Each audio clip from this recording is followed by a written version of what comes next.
दोस्तों, श्री कृष्ण को भगवान विष्णु का अवतार माना जाता है। श्री कृष्ण उन त्रिदेवों में से एक है जिन्होंने सृष्टि बनाई है। श्री कृष्ण ने पृथ्वी पर अनेक लीलाएं की हैं। उन्होंने ही इंसान को प्रेम का असली महत्व समझाया। भगवान कृष्ण ने कई बार राक्षसों से धरती की रक्षा की है। वह हमेशा धर्म के पक्ष में खड़े रहते हैं।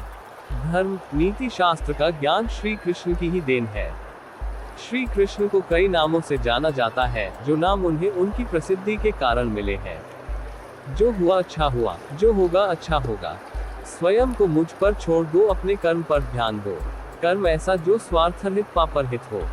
कृष्ण ने दुष्टों को भी अपनी गलती सुधारने का मौका दिया, क्योंकि वो किसी मनुष्य को नहीं, उसके अंदर के बुराई को मारना चाहते थे।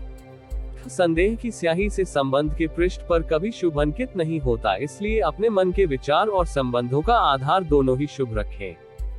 मोहग्रस्त होकर अपने कर्तव्य पथ से हट जाना मूर्खता है, क्योंकि इससे ना तो तुम्हें स्वर्ग की प्राप्ति होगी और ना ही तुम्हारी कीर्ति बढ़ेगी।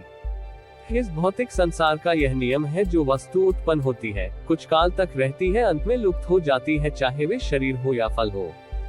यदि कोई व्यक्ति प्रेम से, भक्ति से, पुष्प, फल, जल भी मुझ पर चढ़ा दे तो उसी भाव से उसे स्वीकार करता हूँ, वह मेरा प्रिय भक्त होता है। उससे मत डरो, जो वास्तविक नहीं है, ना कभी था ना कभी होगा। जो वास्तविक है वो हमेशा था और उसे कभी नष्ट नहीं किया जा सकता। जीवन में आधे दुख इस कारण जन्म लेते हैं, क्योंकि हमारी आशाएं बड़ी होती है। इन आशाओं का त्याग करके देखो, जीवन में सुख ही सुख है। अपने परम भक्तों, जो हमेशा मेरा स्मरण या एक चित मन से मेरा पूजन करते हैं, मैं व्यक्तिगत रूप से उनके कल्याण का उत्तरदायित्व लेता हूँ। जन्म लेने वाले के लिए मृत्यु उतनी ही निश्चित है जितना कि मृत होने वाले के लिए जन्म लेना। इसलिए जो अपरिहार्य है उस पर शोक मत करो। श्री कृष्ण ने कहा है, अगर तुम्हें किसी ने दुखी किया है तो बुरा मत मानना। लोग उसी पेड़ पर पत्थर मारते हैं जिस पेड़ पर ज्यादा मीठे फल होते हैं। अंत काल में जो मनुष्य मेरा स्मरण करते हुए देह त्याग करता है, वह मेरी शरण में आता है। इसलिए मनुष्य को चाहिए कि अंत काल में मेरा चिंतन करे। यह सच बात है कि भूल करके इंसान कुछ सीखता है, परंतु इसका यह मतलब नहीं कि वह जीवन भर भूल करता रहे और कहे कि हम सीख रहे हैं। कृष्ण कहते हैं, इस जगत में मनुष्य भौतिक वस्तुओं का भोग कर सकता है। अगर वे चाहे तो सब कुछ छीन सकते हैं। मनुष्य कुछ भी नहीं कर सकता। स्वार्थ से रिश्ते बनाने की कितनी भी कोशिश करे, वो कभी नहीं बनते हैं। और प्रेम से बने रिश्तों को कितना भी तोड़ने की कोशिश करे, वो कभी नहीं टूटते। क्रोध से भ्रम पैदा होता है, भ्रम से बुद्धि व्यग्र होती है, जब बुद्धि व्यग्र होती है तब तर्क नष्ट हो जाता है, जब तर्क नष्ट होता है तब व्यक्ति का पतन हो जाता है। आत्मा न तो जन्म लेती है, न कभी मरती है और न ही इसे कभी जलाया जा सकता है, न ही पानी से गीला किया जा सकता है। आत्मा अमर और अविनाशी है।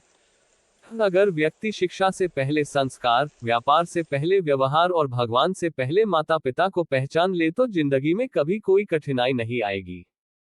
विषयों का चिंतन करने से विषयों की आसक्ति होती है, आसक्ति से इच्छा उत्पन्न होती है और इच्छा से क्रोध होता है, क्रोध से सम्मोहन और अविवेक उत्पन्न होता है।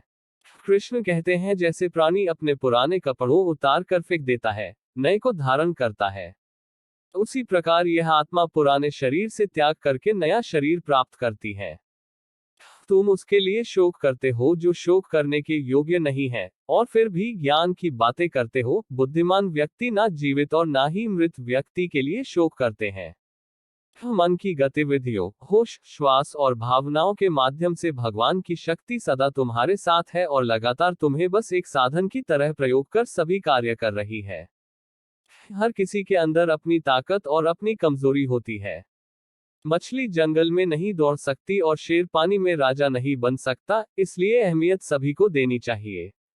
धर्म युद्ध में कोई भी व्यक्ति निष्पक्ष नहीं रह सकता है।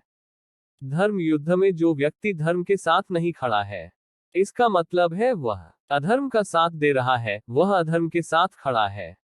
अगर कोई मनुष्य हमारे साथ बुरा कर रहा है तो उसे करने दो, यह उसका कर्म है और समय उसके कर्म का फल उसे जरूर देगा।